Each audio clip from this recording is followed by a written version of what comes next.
मकमूम एक इंडोनेशियाई horror film है जो भूतिया घटनाओं के इर्द गिर्द घूमती है। यह फिल्म एक महिला की कहानी बताती है जो एक मस्जिद में रात बिताने के लिए जाती है, जहां उसे रहस्यमय और खौफनाक घटनाओं का सामना करना पड़ता है।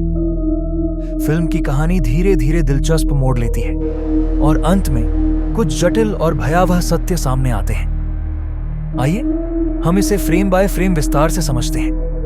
फिल्म की शुरुआत एक मस्जिद के सन्नाटे और अंधेरे से होती है। कैमरा धीरे धीरे मस्जिद के अंदर की ओर झांकता है। यह माहौल भारी और अनहोनी का संकेत देता है। माया, मुख्य पात्र, रात को मस्जिद में नमाज अदा करने के बाद वहां रात बिताने के लिए रुकती है। माया एक अलग कमरे में जाती है जहां उसे सोने का स्थान मिलता है। कमरे में हल्की सी रोशनी है और कोई भी इंसान दिखाई नहीं दे रहा है। इस फ्रेम में दर्शक महसूस कर सकते हैं कि वातावरण में कुछ विचित्र और डरावनी ऊर्जा है। माया जैसे ही कमरे में बैठती है, एक असामान्य घटना घटती है। दरवाजा अपने आप बंद हो जाता है। यह एक संकेत होता है कि कुछ अलौकिक घटित होने वाला है।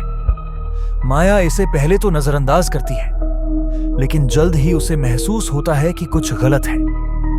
कुछ समय बाद माया को कमरे से बाहर से आवाजें सुनाई देने लगती हैं।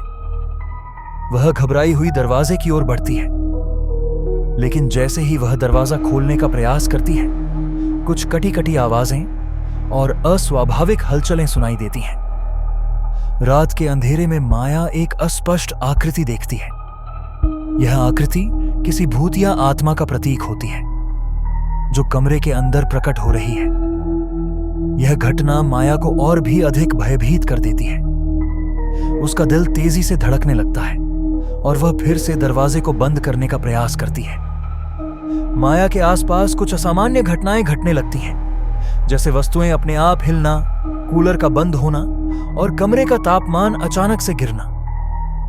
कैमरा इन घटनाओं को धीरे धीरे दिखाता है, जिससे माया के डर का एहसास दर्शकों को होता है। फिल्म के इस हिस्से में कैमरा माया के चेहरे पर फोकस करता है, जहां उसकी आंखों में भय साफ दिखाई देता है। वह बार बार आसपास देखती है, जैसे कि किसी चीज को ढूंढने की कोशिश कर रही हो। यहां से फिल्म का माहौल और भी तनावपूर्ण हो जाता है। फिल्म के चरम पर माया को उस आत्मा का सामना करना पड़ता है जो मस्जिद में है। यह आत्मा एक विशेष रूप में सामने आती है और माया से संवाद करती है। इस स्थिति में माया खुद को आत्मा के चंगुल से मुक्त करने के लिए संघर्ष करती है। कैमरा इस संघर्ष को बहुत तीव्रता से दिखाता है, जिससे फिल्म की डरावनी ताकत और भी बढ़ जाती है। फिल्म के अंतिम हिस्से में माया को एहसास होता है कि मस्जिद में हो रही घटनाएं एक पुरानी आत्मा से जुड़ी हुई हैं। यह आत्मा किसी घटना के कारण परेशान है और अब वह माया को अपनी कायद में लेने के लिए कोशिश कर रही है। अंत में माया आत्मा से मुक्त हो जाती है और घटनाएं खत्म हो जाती हैं। यह सीन काफी शांति से होता है, लेकिन दर्शकों के मन में एक सवाल बना रहता है कि क्या वह आत्मा सच में शांति पा सकी, या फिर यह सब एक निरंतर चलने वाली कहानी का हिस्सा था। मकमूम एक डर और तनाव से भरी हुई फिल्म है जो दर्शकों को भयभीत करती है, जबकि इसकी कहानी एक गहरी रहस्यमय मोड़ पर खत्म होती है। फिल्म का माहौल विशेष रूप से अंधेरे और सन्नाटे से भरा हुआ होता है, जिससे डर को बढ़ावा मिलता है।